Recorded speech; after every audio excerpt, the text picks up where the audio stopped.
And we are off.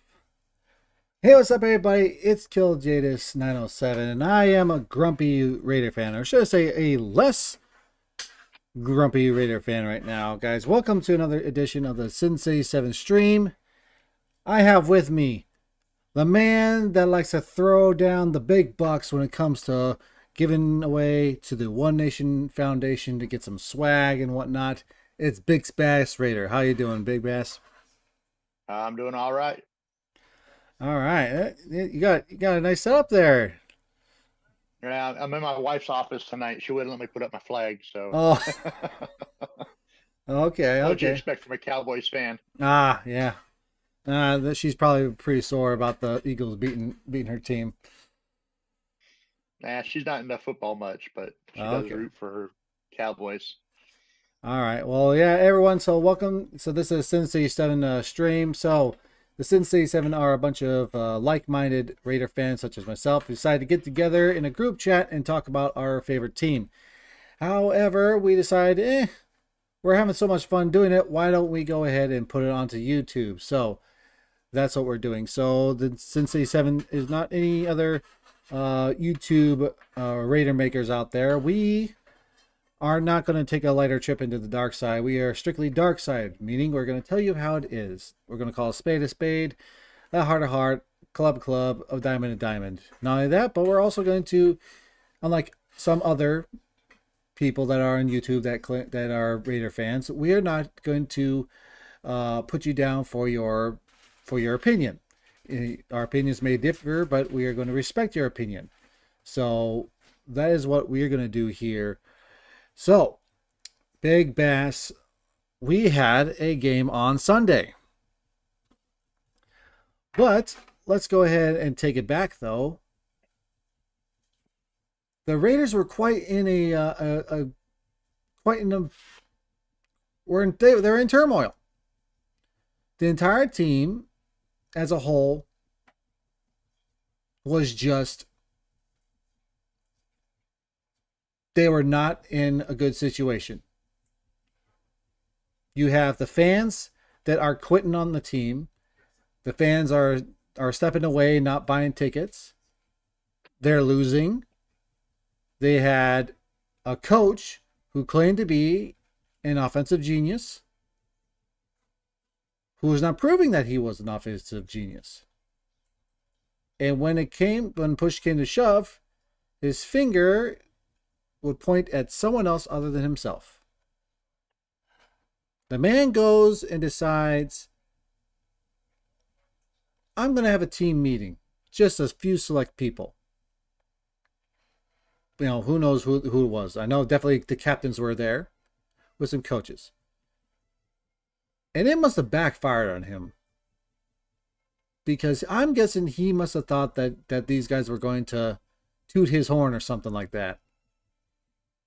The fact that a whole bunch of basically the whole bunch of players stepped forward and said, you're a problem. And now, after that, we had our linebacker coach, Antonio Pierce, stepped up and he gave an extremely well thought speech that fired up the team. And that was revolved around his time with the Giants, in which he told us, or told everyone in the team, y'all need to get to where you are like my New York Giants at the time, when we faced an undefeated New England Patriots team and we stomped them and Yep. absolutely ruined their undefeated season. And that fired up the team. That fired them up. And instead of queuing off of that, the coach decided to walk up to him and say, don't you dare talk about the New England Patriots that way ever again. Which showed his true colors. That man was not a Raider, nor did he intend to be like a Raider.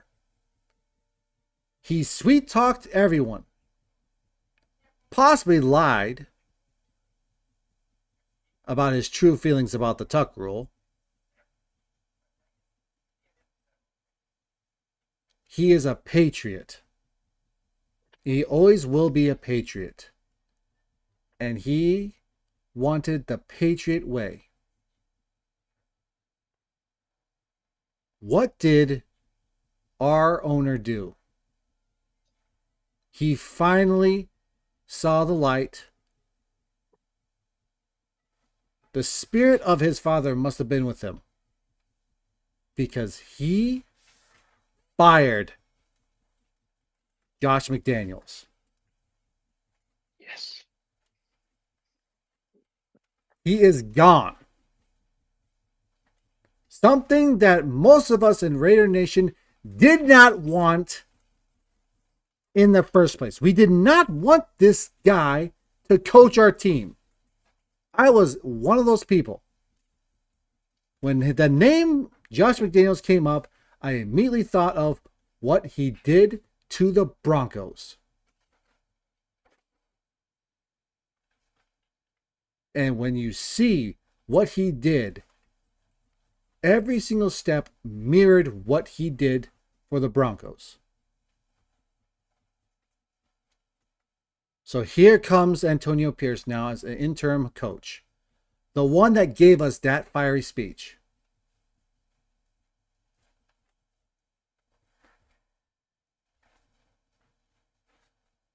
And he captured lightning in a bottle for one game to make this entire thing turn around, to make the entire feeling for this season turn around, in my opinion. Instead of wondering, man, who are we gonna not screw up against? Now it's gonna be, who are we gonna be competitive against when we lose? Because now there are some wins that look like they're actually winnable. Big Bass, your thoughts? Well, we'll start back with the team meeting. From my understanding, it was the whole team, and they pretty much pounded on McDaniels. What I'm hearing is Devontae actually went to Mark Davis prior to that, and Mark Davis had some sit downs with him and some other of the team captains to get their vibe on the current situation in Raiderland. And you know what?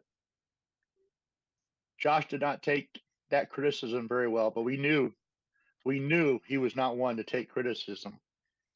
And that showed on Monday Night Football, which ultimately led up to, praise the Lord, his firing.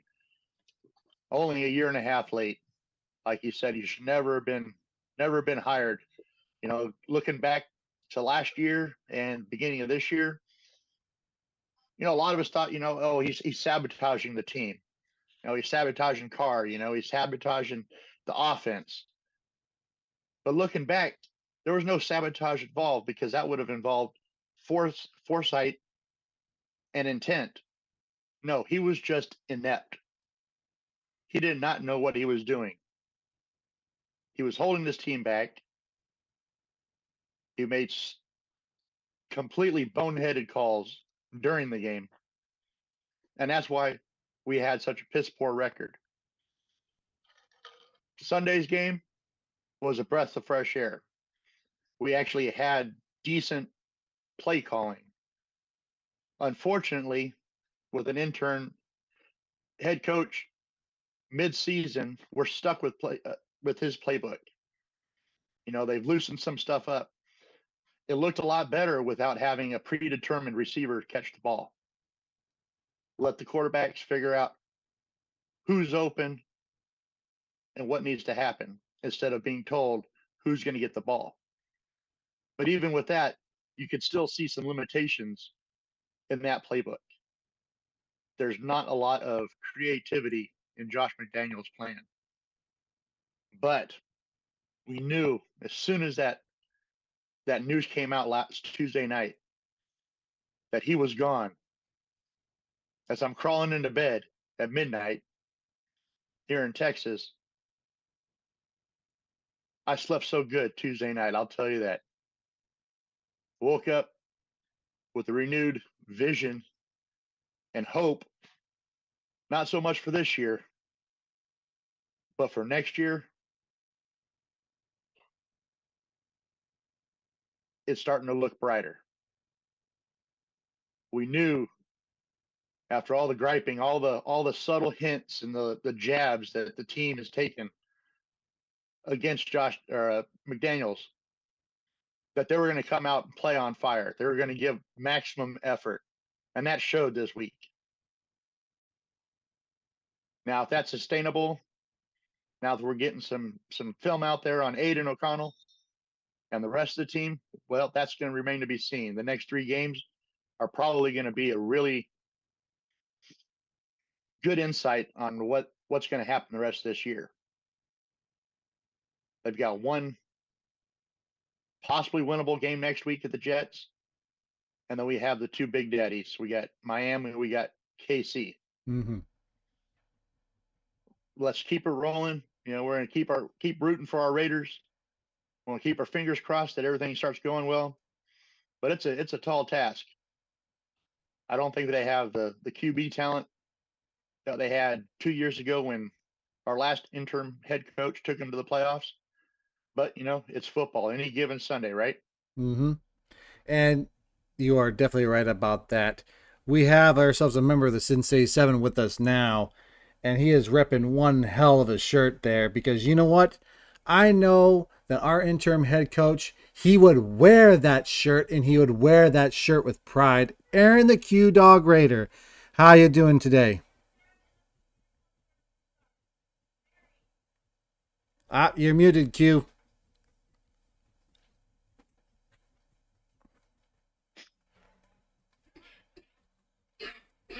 There you go. Okay, there we go. I was enjoying the commentary that was being provided, so Yeah. I hate that you had to cut to me, man, because I could listen to my man all afternoon.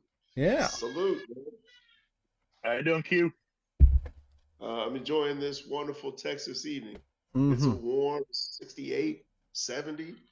It's football Yep. weather. I want the team to take the field again, man. Let's play some ball. Temperature's going to be dropping the next couple of days, though. Mm-hmm.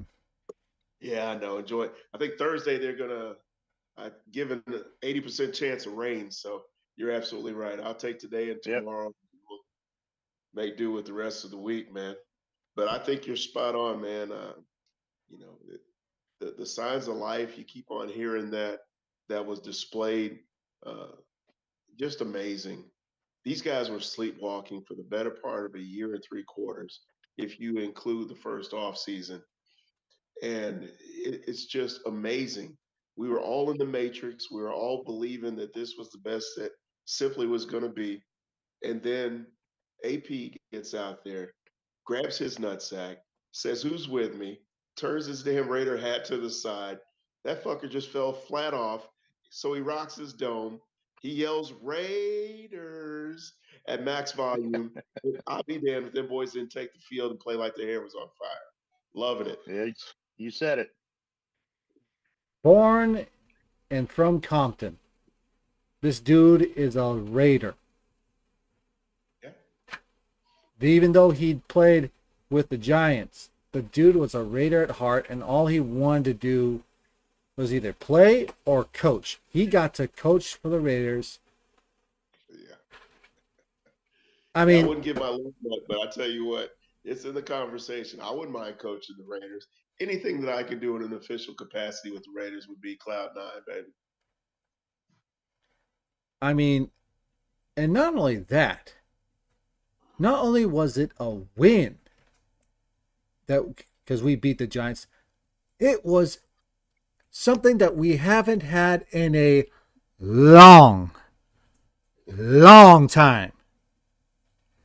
A comfortable win Yeah. where we can actually kick back, breathe, take a deep breath, and let out a sigh to say, hey, we got this. We're going to hold. We're not going to give it away. Yeah. We didn't have to take any nitro pills because of heart attacks. We didn't have to sweat out a 3-point win or hope that we could turn being down 4 into being up 3, or, being down 2 and hopefully going up 1 with a miraculous field goal. We actually coasted in. It was almost like watching, uh, oh man, Usain Bolt in his heyday, where he would sprint the first 60 yards and then absolutely trot his ass off the last 40 because he knew he had the W. And that's where we were Sunday, man. It must have been nice for you because Yeah. instead of chugging down that tequila, you just sipped on it. Yeah, no time. Yeah. It's, Pretty much. It oh, was nice to have their foot on the gas for the entire game. I mean, even in the fourth quarter, they were still dropping bombs down there. So they may not have hit them, but they were still going for it. They were still looking to put more points on the board. and Yeah, not the feeling. Yeah. and not only that on offense, but on defense as well. When's the last time we had 8 sacks in a game? I'm with you. It's been a while, man. Actually, I don't even know I'm not a when I'm the not a good statistician, I but I think I saw it was either like 2011, 2012, somewhere around that time is the number I heard. so So it's basically 11 years. more than a decade ago. Yeah, Mac must have got like 7 sacks, and old horseface Irvin must have got a half a sack with some other fat ass, and that might have rounded out the 8 back in 2011. I mean, I don't know, but it's been a minute. Oh my goodness, that just ain't that. Ugh. But here we go. Let me go ahead and move on from here. The final score being freaking 6-30. Who would have thought that we'd actually score more than 20 points? Sure, when Josh McDaniels was our coach, we would you think that we would be scoring this many points in the entire every single game was going to be like a 30-point game, but instead it was less than 20. I think we were averaging 15 and a half points. And here it is, our defensive minded interim head coach comes in, frees up the offense, and suddenly we have 30 points on the goddamn board. Like,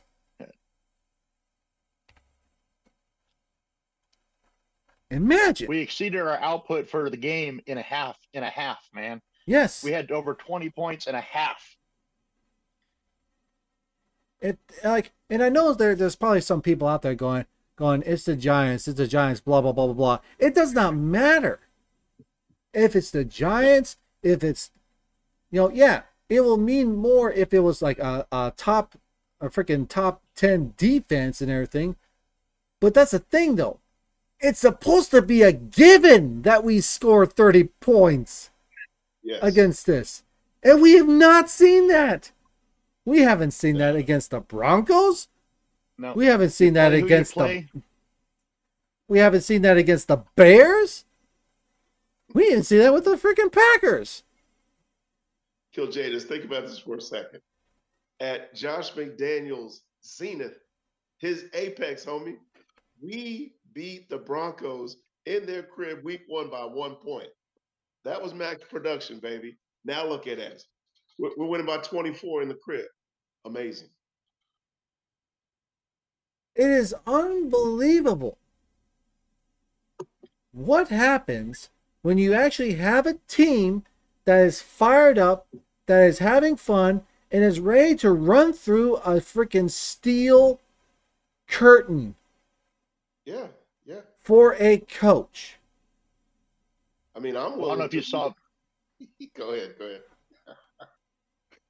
I don't know if you I'm saw sorry. Renfro's comments this week, but he said, you know what? No more walking on eggshells, man. We can have fun.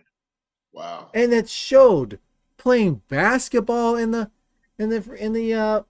locker room after practice, doing dances during practice. Exactly. Yeah, No, I bet you they weren't even allowed to play music in the freaking locker room. No No. doubt. I bet you they don't. I bet you that they didn't even play music during practice either. And if it was probably classical music like Beethoven, Mozart. Yeah. Bro, you're being too hard, man. Definitely McDaniels let him play the Eagles, maybe the Beatles' White Album, but it's Okay, got its yeah, roots. yeah, all that. That's what you got. Oh, Hey, there was a couple of things I noticed on the sideline. I don't know if you paid attention to it, but it looked like we had more guys on the sideline than usual. It almost looked like, somebody had actually, lit a few guys in behind the velvet rope.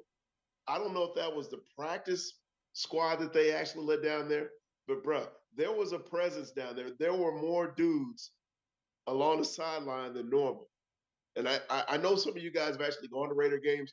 It's like, isn't that supposed to be 53 players? And it doesn't really seem like there's that many guys.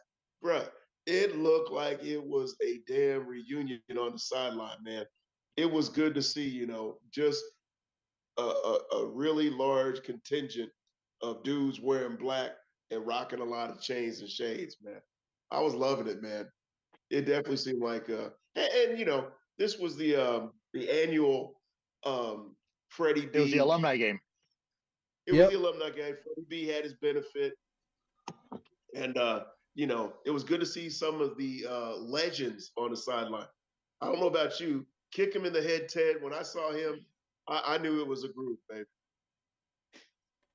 And it and what a way to kick it off with a guy that understands the culture, the aura, and the attitude of what an actual Raiders team is supposed to be.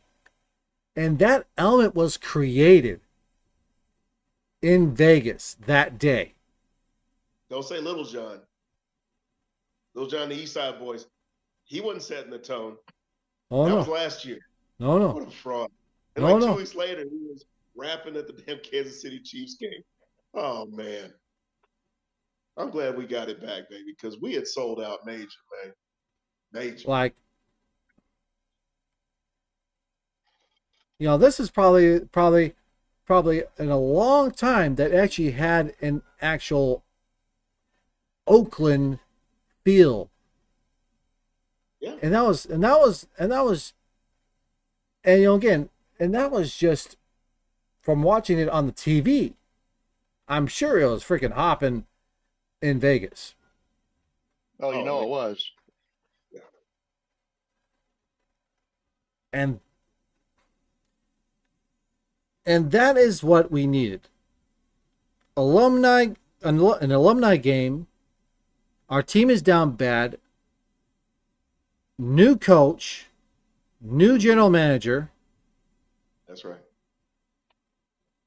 And not only did we have that coach who is a Raider Yes. win, but we also made history while doing it. Come on. We have a head coach, GM, and a team president. Oh, thank you. Thank you. Thank you. Sandra Douglas Morgan. Go on, speak on her name. Tell me All right. how. The That's what Raiders, she is. I have to tip my cap to this because, after all, We're the Raiders. We are trailblazers about that. Yes, we All are. right. And here's the reason why I brought this up. Is because for me, I do not care much about any kind of historical things. I want to see output. The main thing that I want to see when you have something that historical is there's a W behind it. Come on. If you go and you set history, okay, fine. You're going to set history. Make sure that the outcome is favorable. That's right. You brought in a head coach that is going to try to carry us and will us, just like Bisaccia, Yeah. forward to hopefully what is going to be at least an above 500 record. That's right. You have a GM who has been waiting in the wings, studying, learning. You could possibly have him become the full GM now. And he's respected in the league. It's not going to be like we're elevating some guy from the studio to take over GM duties. And no knock on Money Mayock. Love the guy. But around the league, they like to, kind of rib us for that kind of what they call a reach in assignments of, pivotal roles within the organization. I don't think Champ Kelly kind of fits that bill. This is a guy that's been within 3 different NFL organizations, us being the third, and has studied at the feet of so-called master level front office types. So I think he's ready to ascend. I think, and it's early. We've been burned so many times. Oh my God, we've been burned. But there's a new hope, man. I think there's something. It just hits different this go around. Mm-hmm. And I Well, think yeah, go ahead. I'm sorry. from what I heard is that, Champ Kelly was actually in the running for the GM spot before it became a McZiegler deal. So he had actually interviewed and was actually up in the running for actually getting that job before they ended up going with the Ziegler to bring in McDaniels. Wow. So I appreciate that nugget. Well, And then the thing is, props then to Mark at least having a somewhat of a backup plan. no doubt, succession planning is key. But if you look at their experience, both Ziegler and Kelly, it's nearly on par. They could have been interchangeable. Kelly could have been, the head guy, and Ziggs could have been the understudy. But Kelly had been in more organizations. So with that exposure, is that added experience? I think so. Anytime you get a different look, especially whenever you're trying to ascend, you take bits and pieces of organizational success and you learn from those lessons, those defeats, those losses that those organizations sustain in order to make that, a better foundation for you not to repeat, what didn't work elsewhere. I mean, I'm just a dude drinking bourbon, man, but those are my thoughts. And again, what you got in the cup, Q? what is today's sponsor? Well, tonight we're going back to my Kentucky roots, and I'm enjoying some Evan Williams, but 100 proof. 100. Yes, indeed. Small batch, distilled in bond. So here you go, Evan Williams bourbon, every damn time. That is the official sponsor. I'm drinking the other black. Now this is white label. White label, huh? This is white label. I've got the black label Jack Daniels. Oh, you know what? Homie, don't play. I think the both of those would have went good with those cigars that Mad Max Crosby and the rest of the guys were puffing in that locker room. Oh yeah, which I appreciated. I want that was the only thing. That was the one thing that came up. I was like, man, what kind of cigars they puffing, man? I want to know that brand. Yeah, I know. Some of those didn't look like cigars. True. Some of them you looked, you're like, no cigars, but let's not go ahead and draw the ire of the league. No, we're not going to do that. Oh man. But that's my main thing about that I wanted to, that I had to mention that was on my brain was simply is like, okay, Sandra Douglas, she made history, and what I wanted her to do, I wanted her to produce positive results. That's right. She landed a little wrong with the whole defending the Patriots fan thing and apologizing and everything. That's a negative. I want positive.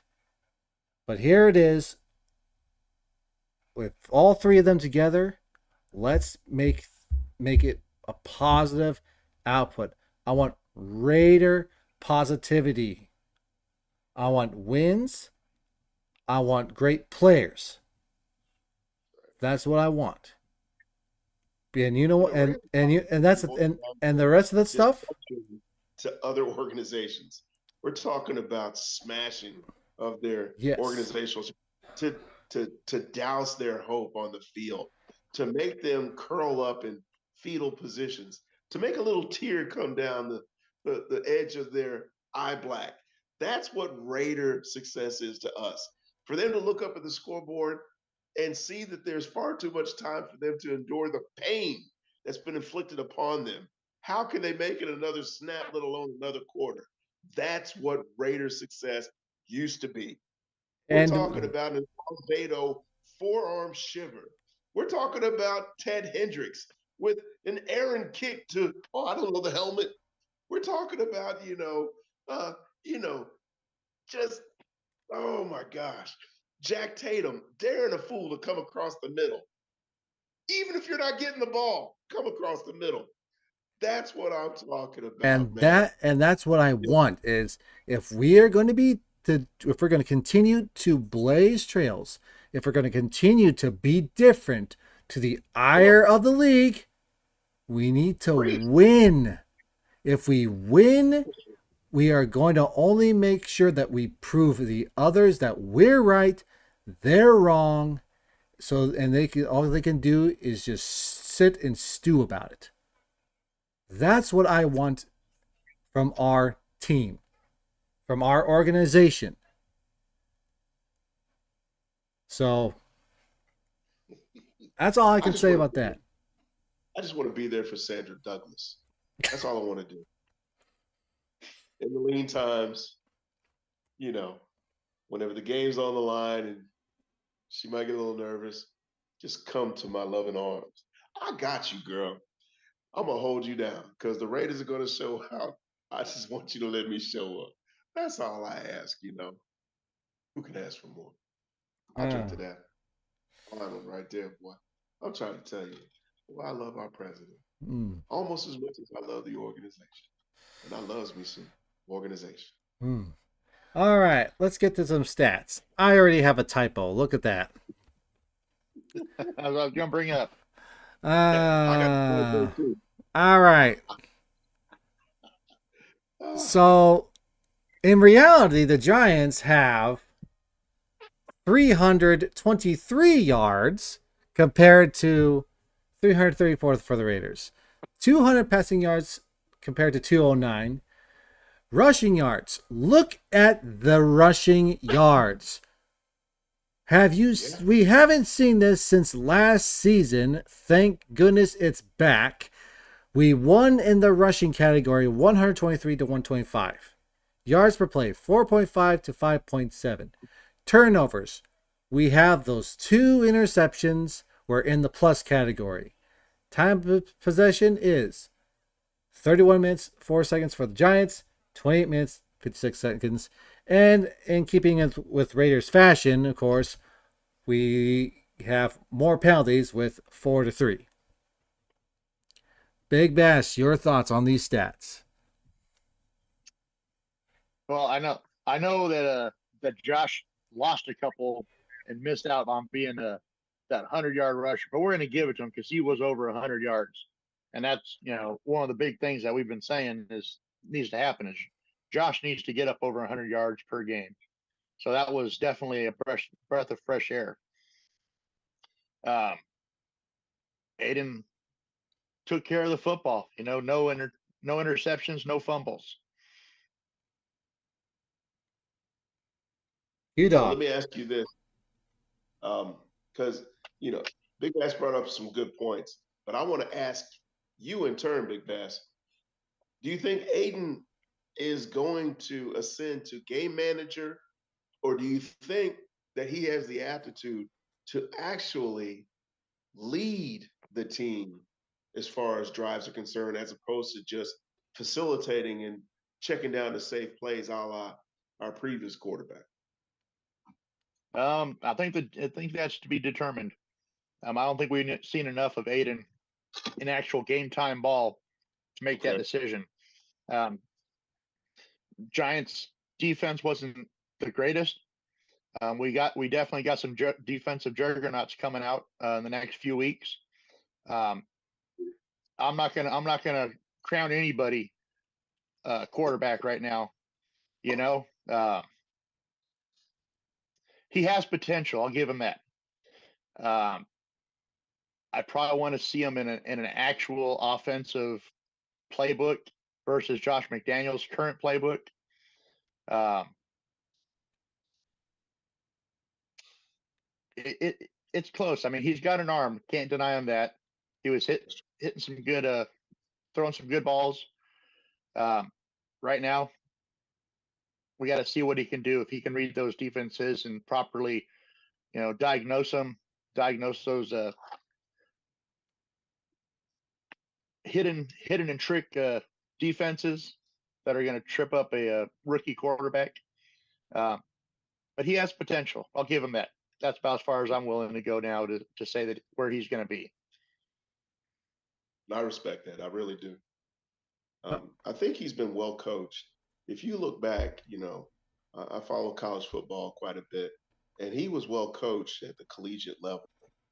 He played for Jeff Brom at Purdue, who was a first-year coach back at his alma mater in Louisville. And he's got the Cardinals playing very well, but was able to get the most out of somebody that probably wasn't going to get much ballyhoo as far as that quarterback was concerned. So you walk it back to his junior year, which was actually more productive at Purdue under Brom than what his senior year was. And the numbers he put up was almost Madden-esque. I think that AOC, once he actually, continues to, I wouldn't say master, but hone what's available within. No. Let's try this again, guys. Hold on a second.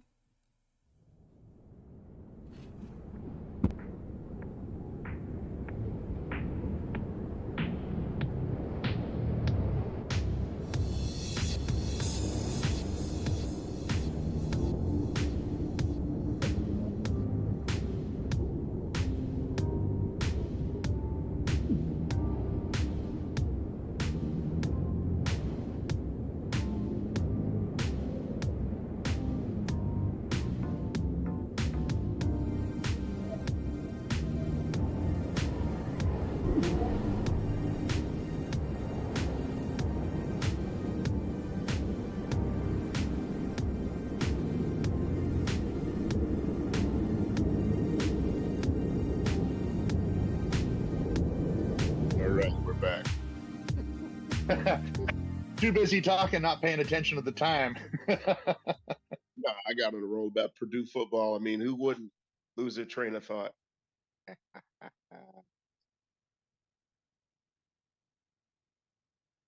I digress. I mean, y'all get the gist of it. Yeah, my only concern is, a lot of quarterbacks look good in college. It just doesn't always translate in the NFL. So I think we just got to give them a little more time. Mm-hmm. You're right. You're right. But the point I was ultimately going to get to while I was just talking my ass off was that he wasn't a system quarterback. He actually was the beneficiary of really good coaching from a guy that used to be a high level uh, collegiate football player himself at the quarterback position. So that's all I really had to say. I am As looking. long as his coaching going forward is good, then I think he might have a shot. I am looking forward to seeing what he can do going forward, because after all, when we drafted him, it was almost like, okay, this guy can be that system. But now we're back to the usual, hey, hike the ball, take a couple steps back, see what's open. Instead of going, hike the ball, take a couple steps back, wide receiver 1, wide receiver 2, wide receiver 3. So I'm looking forward to that. I'm looking forward to what you would probably say is shenanigans. Shenanigans. I'm looking forward to more shenanigans from Farva. All right. Moving on, though. Let's move on to the player stats. That's more important. So after team stats, we go to player stats, which we're going over the Raider stats because why the hell would we even think about going over the Giants player stats? Go to a different channel. Maybe Wi-Fi Willie might do something. I don't know. Since he likes to cover the Saints as well. You know that he probably as soon as Josh McDaniels fired, he's like, well, maybe we can get Carr back. Oh man. All right. So here we are with passing. So we got Aiden O'Connell leading the way. 16 for 25, 209 yards. No touchdowns, no interceptions. For rushing, Josh Jacobs. Attempts was 26. Yeah, Big Bass, I know you coined him to the 100, but he did lose 3 yards that during his last carry. So, and the stats say 98. 2 touchdowns though. 3.8 yard average, and of course also shout out to Jacoby Myers for the other touchdown that we got. Receiving, Trey Tucker actually led the way. 2 receptions for 52 yards. One of them being that long bomb that Aiden O'Connell decided to have the cojones for. Say, hey, guess what, guys? I can throw long. Turnovers, of course, 0 interceptions, 0 fumbles lost. Turnovers, though, we have the 2 interceptions by one being Amik Robertson, the short king, still getting it done. And then, of course, Nate Hobbs. Sacks, though. You have 8 freaking sacks, as I said before. Spillane Wilson sharing one. You got Morig, Kuntz, Butler, Nichols. And then, of course, 3 by your Mad Max Crosby, the Condor himself. 1 tackle for loss by Jenkins, which brings a total of 9. You got to love these stats. Right here. Big Bass, your thoughts? Well, you know what? I'm still not a big on the defensive coordinator train. He has improved a little bit, and that's really what we've always been asking for the last 2 years or year and a half was just give us some improvement on defense. Nothing to write home about. The sacks, we had a rookie quarterback in for most of the game there. They were decimated on the line. It's great to see. Great to see the motor on a lot of these guys. Some of the defensive trickery paying out. Let's see that for more than just one game. I think we had another decent sack game a couple weeks ago, if I'm not mistaken. I don't think it was near 8 though. But yeah, Hobbs and Amik Robertson. Amik's really been showing some stuff the last few weeks, I think. We had that he had that pass breakup in the end zone, or no, the game sealing interception a couple weeks ago. And it seemed like he was out there and just all over the place this game. So that's really good to see. Mm-hmm. Q-Dog, Yes, sir. how do these stats speak to you? Well, whenever you were reading the stat line for AOC, it boiled down to an 82, I guess, rating as far as his QBR was concerned. So that's respectable. He could have done less. And I'm definitely on the Amik train. Mighty Midget turned in another game. I mean, the guy's all heart. And he's a holdover from the Gruden regime. And he just keeps on making the team. The guy is just a dog. He's almost like a pit bull puppy. I mean, he's fierce, but he little. He growling at you, but you can pick him up. He'll eat your ankles up, but you can swat him away. He's a little fella. He's feisty, and he just gives you his all. Love 21. And I want to give some partial credit because you had mentioned Malcolm Kuntz. 51 showed up, and I noticed he was playing with his. He didn't have his hand on the ground. He was in an upright position. I know he's kind of subbing for Diablo, but he was where the ball was. Now he missed some tackles. He's going to continue to frustrate.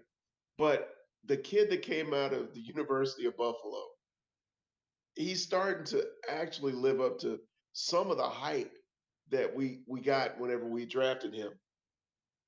I'm glad to see him. Let him play with his hand, in a defensive stance as opposed to in a 3-point or 4-point stance. He doesn't deserve to be on the line, and it showed. So, there have been other reports. I've been watching a lot of, content creation on YouTube as far as Raiders are concerned. And there's been a lot of stories out there. And one of the ones that I've kind of latched onto that makes a lot of sense to me is how McDaniels was really, really kind of controlling on both sides of the ball, even though he's an offensive genius.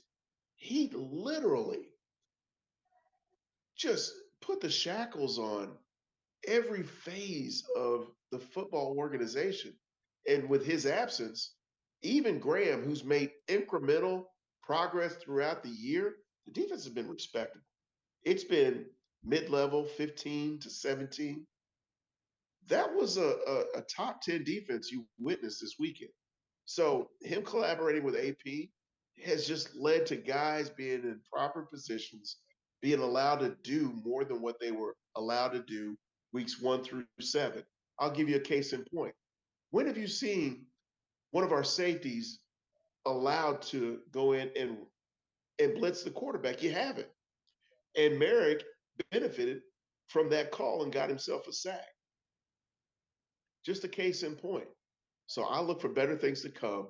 I think Graham is a lot better than what we give him credit for. And now that he's able to use his full scheme as opposed to dialing things back for Lord knows what McDoofus was trying to accomplish, I think better things are, yet to come. I really do. And that's I the think one. that's a good point, Q. And that's the one thing that I've been preaching over and over again. If anyone wants to even think about what the grumpy Raider fan wants, I want a top 10 defense. The Raiders just showed stats of what a top 10 defense is supposed to be like. Now, all they need to do is Control C that and Control V that for the rest of the freaking season. That's what I want. A top 10 defense. I would rather pull my hair out knowing that the offense can't score than to be sitting there wallowing in all kinds of darkness and whatnot, knowing that that every single team can score on us like it's nothing. This is what I want to see from the defense. I want to see the turnover ratio be in the plus, and I want to see the sacks up. I want to see the tackles for losses up as well. Now, going to the offensive side. Is it not so good to see us actually utilizing the run game the way it's supposed to be? Finally, when we get down to the freaking red zone, we actually run the ball. And not only was the run anticipated, it didn't matter. Everyone knew we were going to hand it off to Jacobs twice. And twice, Jacobs got in the end zone despite what they were trying to do. That's what I want from this offense. We used to establish the run. Establish the run so that they have to fear Josh Jacobs like they did in the past. And while they're anticipating a run, you can float it over the top. And we have a quarterback that proved that he has the balls to throw it deep. So now you got defensive coordinators guessing, scratching their heads, pondering, going, what is this kid going to do next? He's going to find the wide open wide receiver. He's going to take chances. And mad props to the freaking O-line for winning the battle in the trenches. I don't know what happened. I don't know if someone decided to have a cow prod on the sideline. I don't know, but they won the battle in the trenches, and for that, I tip my cap to them. Oh, moving on. What he did no time flat was bring back the zone blocking scheme. The linemen that we drafted, for the most part, or the whole part for that matter, were zone blocking efficient. They were not part of the power block scheme, the man-to-man, matchup that McDoofus wanted to run. And AP saw it right away. And our new O coordinator was able to instill that in virtually no time flat during a short week. And Josh Jacobs looked like the Josh Jacobs of old because he is adept at finding the hole and shifting and going where the defenders aren't. And the zone blocking scheme lends itself to the strengths of JJ. So it's not rocket science. McDaniels for a year and 3/4 continually tried to jam that square peg into a round hole.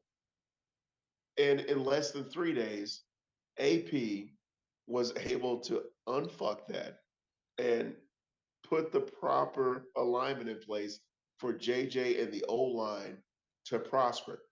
There have been reports that AP went to the O-line and to JJ collectively and independently and asked them out of this playbook, what plays do you want to run? They responded. And AP, in turn, being the G that he is, says, now that I've given it to you, don't blow it. And I'll be damned if they didn't turn that into a 98-yard effort. I got more. There are other reports that are being more and more corroborated. The story behind the story as to how AP became the interim coach. Stop me if you've heard this already, but reports are coming out that open meeting that they had the previous Saturday. If you're talking into the Lions, where everybody was Thursday. Yep. Yep. We talked about that in the beginning of the show. I mentioned how he basically Josh McDaniels was everything was against him. He was up against the wall, and he was like, God dang, Someone's got to take my side in this. Antonio Pierce, you're up. Hopefully Antonio Pierce has something to say. And freaking Antonio Pierce, he was just, I have no doubt in my mind, Antonio Pierce was just trying. He was just trying to motivate the team with that speech. He was just trying to motivate them. And because he but again, it's like, it's one of those where he said it, and instead of just taking that and going, see, this guy believes in you guys, I believe in you guys, let's create this winning culture. Instead, he decided to take offense at something that happened. Like, you lost in the Super Bowl against the Giants. You should have had, you should have had the perfect season. But coulda, shoulda, woulda. Coulda, shoulda, wouldas don't survive in the NFL. They don't. Take the L, move forward. Yeah, I think McDaniels is definitely more of a dictator than a coach. You know, he couldn't function with differing opinions than his own, and obviously we saw that play out in the players he got rid of, and or the players he didn't play. And this guy said that he was going to be a people person. That was his point of emphasis for this 10 years as a coach. He was going to be a people person. God damn it, Kill Jadis. When I see a fool with a damn visor on his head, that's a damn people person.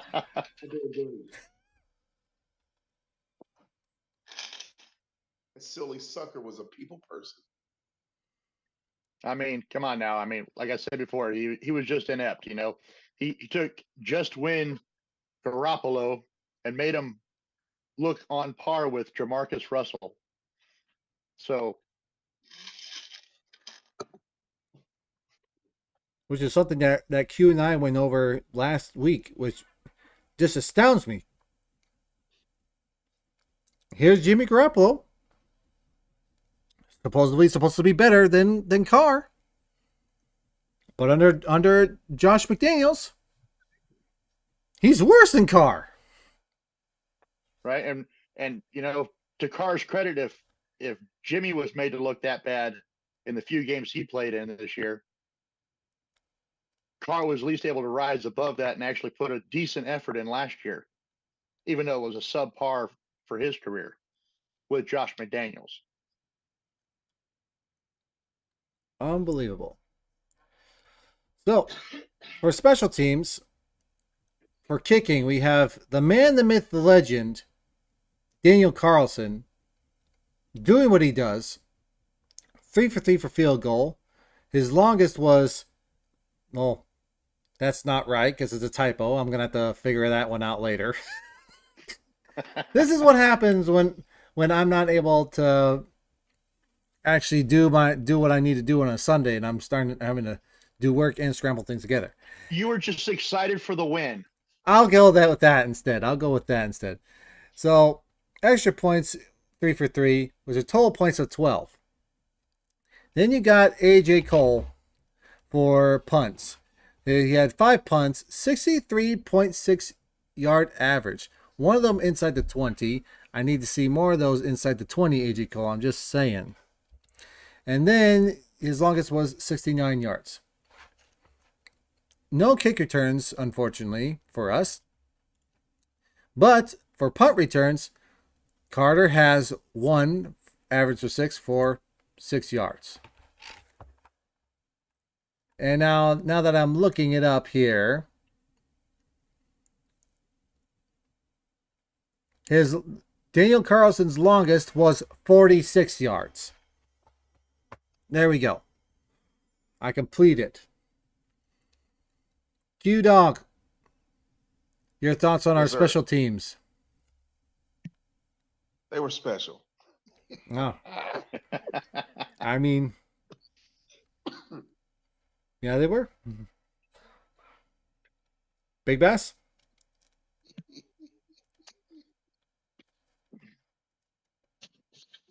You'd like to see more out of the kick return game, Mm-hmm. kick and punt. Uh, you know, our punting's great and our kicking's great. Usually, Yep. that's one thing the Raiders can usually count on is our kickers and our punters. We've always historically have had very good kickers and punters.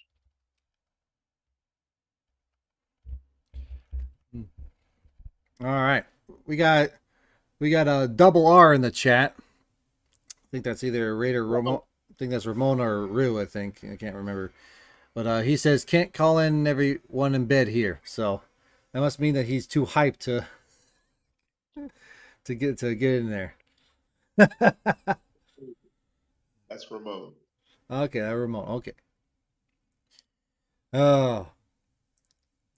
All right. Well, let's go ahead and move on to what is going to be our favorite portion of the show. The last couple times it was our least favorite, but this time it's going to be our favorite because this is the turd sandwich versus the bacon praise burger. So, let's go ahead and go with it. So, let's just say you have a coworker, or maybe it's a loved one, and they're doing something that they shouldn't be doing. Instead of breaking their ACL like Daniel Jones, maybe you should give them a praise burger. And what is that? Is a bacon praise burger is where when you go and you list something positive for something, and then you give them constructive criticism for something that they can improve on, and then you finish it up with positive praise. The turd sandwich, of course, is criticism, positive praise, criticism. Q Dog, my man, who is just hocking up another lung. You okay, buddy? Oh man, it's the change of seasons, man. Uh-huh. I would be all right. All right. That's what bourbon. Mm-hmm. All right. So, what are you going to choose today? Are you going to be the devil's advocate, or are you going to choose the bacon praise burger? Now I'm gonna go devil's advocate because everybody's, having the love fest. I'll go the other direction. Mm-hmm. Mm-hmm. All right. I guess then I'll choose the bacon praise burger. And by the way, of course, we also add in the bacon to it because we got to make it special. Bacon is the best part of the bacon praise burger. After all, people, bacon loves you. Bacon wants to be a part of your life. Bacon wants to be inside of you. Get yourself some bacon today. If you have it in the refrigerator, maybe you should throw it on the pan. Go ahead. Bacon. All right. Big Bass, are you going to give the Raiders a bacon praise burger or a turd sandwich today? Oh, we're going to go bacon praise. I mean, we've kind of talked about the turd enough tonight, I think. Uh-huh. I think we've had enough of the turd. All right. So, let's go ahead and get to it then. Since I'm the host here, I'll go ahead and go first while Big Bass and Q Dog can get their creative juices flowing and think about what they want to talk about. So let me go ahead with my bacon praise burger. All right. First things first is offense, especially the O-line. Good job in you guys winning the battle in the trenches and helping Josh Jacobs have almost 100-yard gain. We need more of that, though, going forward. So keep winning the battle in the trenches. Keep it going. That being said, let's go ahead and go with our constructive criticism here.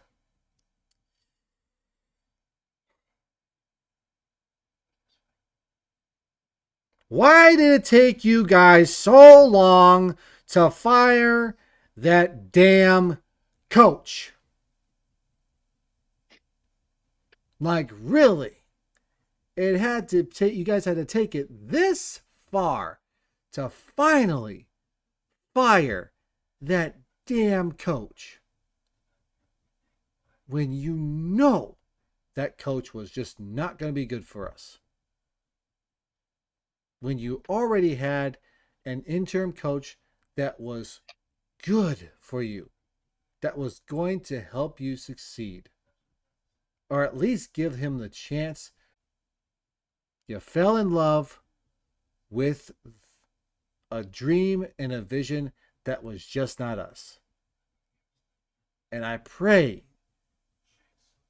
that you smarten up, and if this new interim head coach actually makes positive production, you at least have the decency to possibly keep going with him as long as that magic pixie dust is still flowing.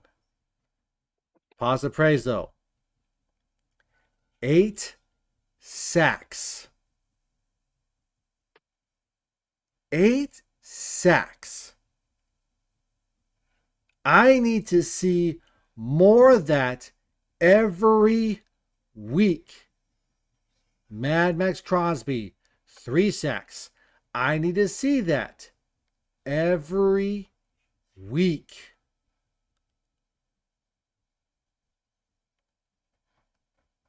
With Ramon here saying, I think we can duplicate that against the Jets. From the 30 to the 13 AOC, everybody got a sack. Yes. I need to see more of that. Now, moving on to the turd sandwich with the wise man, Aaron the Q Dog Raider. Well, I thank you, Kill Jadis. We need to see more Nestor J. I like the kid.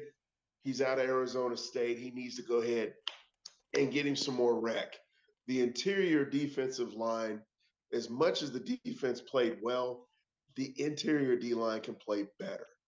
Now, I'm glad that the team went back to the principles of the zone blocking scheme so that JJ could eat. But I'll be damned. What the hell's going on with Zeus? Zeus cannot find a home. He's like I don't know, a virgin on prom night. Little difficulty for him in the the Zimas didn't help. So if we can get some more production out of that kid, and even though we've got DA-17 double team with a safety over the top, you still have to look his way in order to keep the rest of the defense honest. You may have to throw an incompletion. You may have to throw one short, make it skip to him, but you have to acknowledge his greatness during the game. So we shore up those 3 things, and I don't have anything else to complain about. Back to you. There's a turd sandwich. Big Bass with another bacon praise burger. All righty. It's great to see we had passion on the field this week. We were playing with our hearts on our sleeve.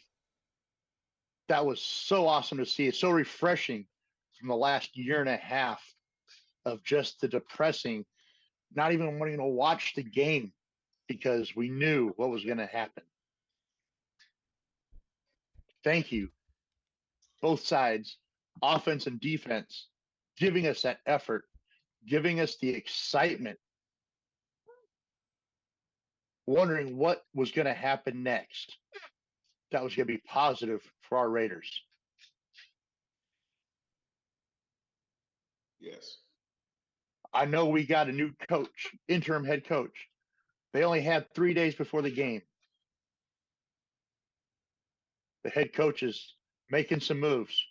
We signed 2 linebackers this week. Yeah, we did. He's making moves. Question, why do we still have Brandon Bolden on the damn team? Get him out of here. He doesn't play in the first place.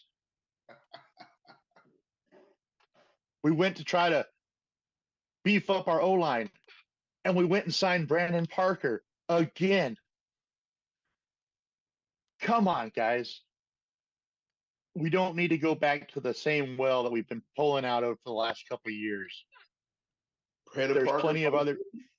he's like herpes. Get rid of him. He won't go away, man. We need a big shot of penicillin to make that go away. And the offensive coordinator, you have a week. Let's see what happens. See what you can tweak in this sorry ass playbook that we were left. And let's see some creativity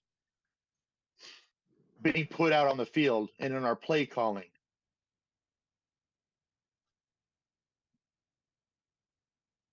And thank you, Mark Davis, for getting rid of that turd. Yes. Let's hear it Amen. for our managing partner. That is our biggest praise right there. You have the cojones to fire him, to fire our OC, and to fire our GM. I think the last number I heard was for the tune of $85 million out of your pocket. But you did it for the team and for the fans. That's right. And we have to give you your respect. With that, you have 2 bacon praise burgers, 1 turd sandwich. Next up, we have the Jets. What are you guessing is going? What is your take on the outcome for that, Q-Dog? Pain. Mm-hmm. To quote the immortal Clubber Lang, who never existed, pain. I think it's going to be a low-scoring game. Bet the under, folks, for entertainment purposes only. And the defenses are going to rule the day. So, like I had mentioned in my previous commentary, you have to target DA-17. I don't give a damn about Sauce Gardner. You have to target him because by doing that, you're going to open it up for Renfro, Myers, Mayer, just Hooper, JJ coming out of the backfield. You know, Robert Saleh, he's got a lot to consider. We're bringing some assets to the table. So I don't think that they're going to dictate to us. It's just like Al Davis said in his hay. We take what we want. And we need to get the ball downfield in order to do that. That's all I got, babe.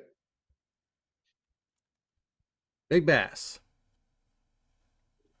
You know what? In the past, I would say this is probably going to be a low-scoring game as well. But there's a new outlook on life in the Raiders right now. It's 50-50. This might be a decent game for us. It's all going to depend on what we do and how we attack their defense. If we're going to take what they give us, or we're going to dictate our will upon them. Amen. I'm with Amen. I am going to say that this is probably going to be, in my opinion, it's going to be a 24-20 victory for us. Now, if Aaron Rodgers was still healthy, then it would have been completely different. But with Aaron Rodgers gone, I see this as a winnable game now. Yeah. Oh, and of course, McDaniels is also not our coach. Therefore, it's a winnable game. So they're all winnable without him. And Raider Ramon is blowing up the chat right now. We appreciate you, Raider Ramon. You'll get on next time about that. He says micromanagement to the fullest. Picks, hits, and sacks. Oh my. Because McDaniels isn't there, try to be cute with play call. He has the arm to throw it deep. Darn right. So Coach Jadis, you're the connect. And I want to give you your flowers now. I appreciate you bringing Big Bass on. I'm glad to finally see him in person. Back on RFR, where a lot of this had started, I enjoyed bidding against him for various items all the damn time except for once. I think he threw me a bone just like once, and I had to spend like $150, and he probably laughed his way all the way to sleep. But Uh-huh. Big Bass, I'm really appreciating you coming on board. Um, Kill Jadis is the connect. Love to have you part of the Sin City, maybe. Pirate 1976, some of the real, foundational Raider fans. Let's go on and get you into the Sin City, man. We can make it 8, we can make it 7, we can make it 10. You want I to? just want real Raiders talking real Raiders shit. Mm-hmm. And for you to take time out of your day to kick it with me and the Grumpy Raider, hey, salute to you, bro. I appreciate it. All We'll have right. to get together when you get down to Austin or vice versa up to Dallas. Well, damn it, I've been down to Austin plenty. Now I live in South Dallas, and if you get in the chat, we'll work some things out. I got That's all plenty right. of I got plenty of bourbon. I got to get you off of that Tennessee Saddleback whiskey. You deserve better in life, and goddamn it, I'm gonna serve it up. Now bring in some screwball. Trust me, we see you too, Ray Ramon. Peanut butter's rough, brother. I made some mistakes on some screwball one night. Never again. Can't do it. Yeah, heck, if I end up moving to Texas, it's gonna be one hell of a party. Oh, heck yeah. Oh yeah. Come on down. There's plenty of room. Oh yeah, oh yeah. All right, let me go ahead and refresh this meeting real quick, and then we'll get to our closing thoughts, because you know what, I feel like y'all are gonna be long-winded for this, which I don't mind. So let's go ahead, refresh the meeting real quick, and we will see you in a minute or two.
All right, we are back.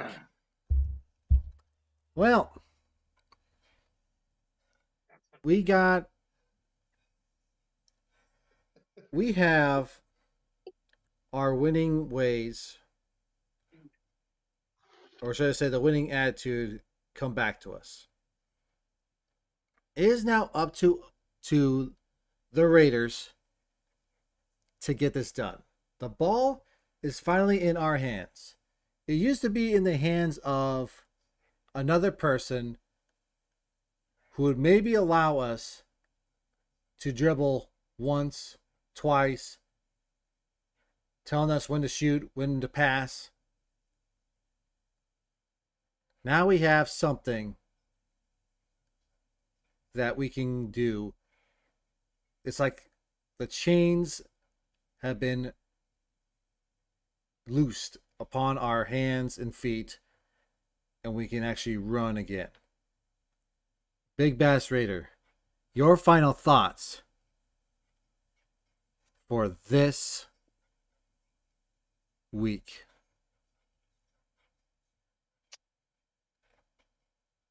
I'll be honest. At the beginning of the year, I called for a 4-13 season because I had that much faith in Josh McDaniels. But it's a new day. The sun is high, the sky is blue, and I'm thinking our Raiders, we might be able to get to 8 or 9 wins this year, which would be a great improvement.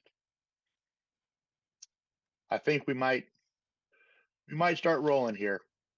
It all depends on this team and how they react to getting rid of McDaniels. I know they have great respect for Anthony Pierce, and we're just going to let it ride because we're in Vegas. We're going to roll the dice, and we're going to be playing the money line.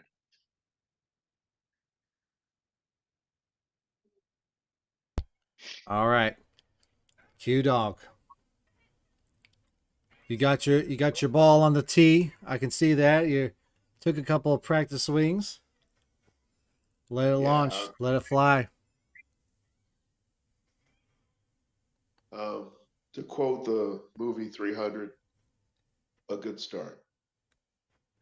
But we know how that movie ended. So let's temper our enthusiasm. There's a lot to be excited about. We're not there yet. And I, too, have suddenly turned around my optimism like Big Bass. I want us to get 9 wins because that's pivotal. That denotes that we had a winning season. And yes, I'll rebuff the advances of Sandra Douglas Morgan as much as I can because she needs me. But I'm a Raider, and I need to stick to the task at hand. We are in season, so I can't just succumb to those carnal desires. So, Sandra, I say to you, team president, wait on me, girl.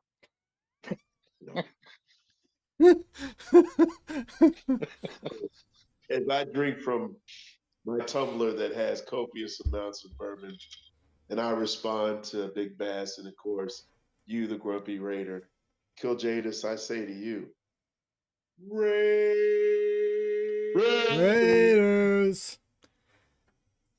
Raider Ramon with his final thoughts. In the chat, he says, the team will be motivated this Sunday. We'll probably still take a few L's this year, but we'll be competitive. And I'm glad that you said, you quoted a movie, 300. Because you know what I think about when you said that? I think about that scene where all the Persian ships are caught in that storm. And they are and everybody is cheering. Everybody is hyped. They are yelling at the top of their lungs. But Leonidas was silent and just stared at all those ships. Stoic. That is the Grumpy Raider fan. Because the Raiders, just because you have a brand new head coach, a brand new coordinator, a brand new GM, doesn't mean I am going to be doing backflips and cartwheels for you. You still have something to prove to me. Your floor is still going to be 5-12, and your ceiling 8-9. And I am challenging you to prove me wrong. Because that's what I expect you to do, is to prove me wrong. You've already have 4 wins on your belt. You just need one more. You just need one more to hit the floor. And at least then you have proven me right. And not proven me wrong in a bad way. But again, it's up to you to prove me wrong. Are you going to be the Raider team of olden days that has been shown